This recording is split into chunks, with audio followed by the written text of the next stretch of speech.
2022. It was supposed to be just another Sunday morning in the quiet town of Moscow, Idaho, a college town known for its peace, its tight-knit community, and the laughter of young students chasing their dreams. But on that day, silence filled the streets. Inside a modest off-campus home, 4 students, Kaylee Goncalves, Madison Mogen, Xana Kernodle, and Ethan Chapin, were found brutally stabbed to death. No forced entry, no cries for help. Just a massacre so violent, investigators described it as one of the most disturbing crime scenes they had ever witnessed. What seemed like an ordinary night for 4 friends would soon become one of the darkest chapters in American college history. Moscow, Idaho. A small college town with fewer than 30,000 people. The University of Idaho is the heart of this place, where students fill coffee shops, study halls, and local bars.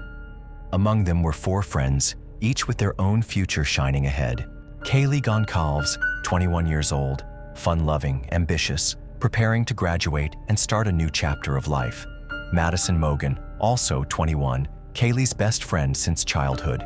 They were inseparable, always seen together, always planning their next adventure.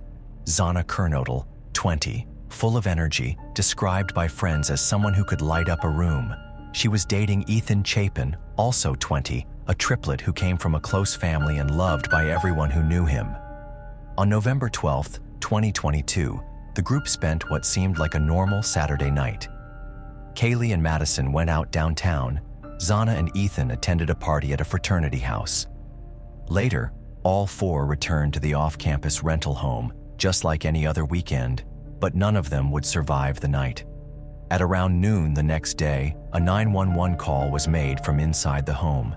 The surviving roommates, who had been asleep during the attack, discovered something unthinkable. Police arrived to a scene of chaos. 4 young lives cut short, stabbed multiple times, some as they slept. The brutality stunned investigators. The killer had entered quietly, carried out the murders swiftly, and left no clear trail of escape. The news spread like wildfire across campus. Fear gripped the community. Students left town in panic. Parents arrived to pull their children out of dorms. The University of Idaho, once a place of safety, was now drowning in fear and suspicion.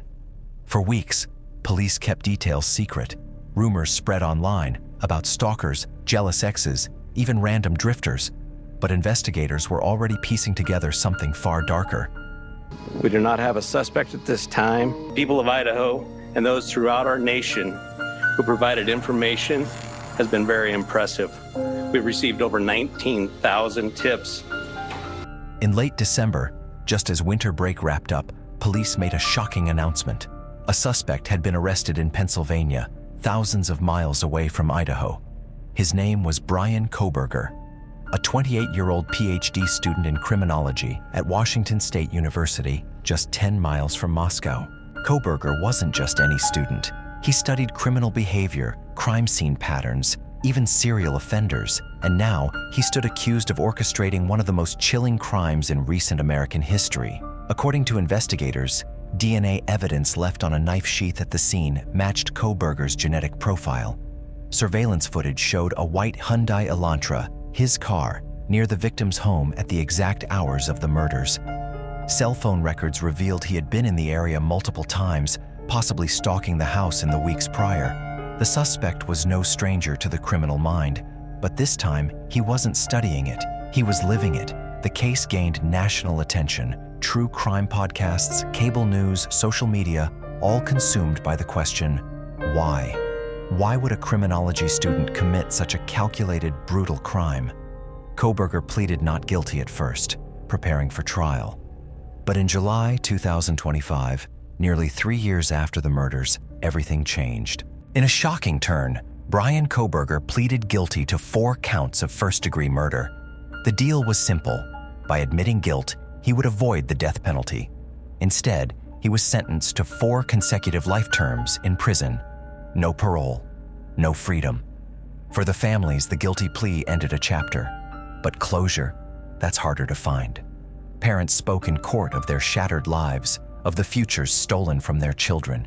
Tears filled the room as the weight of justice collided with the permanence of loss.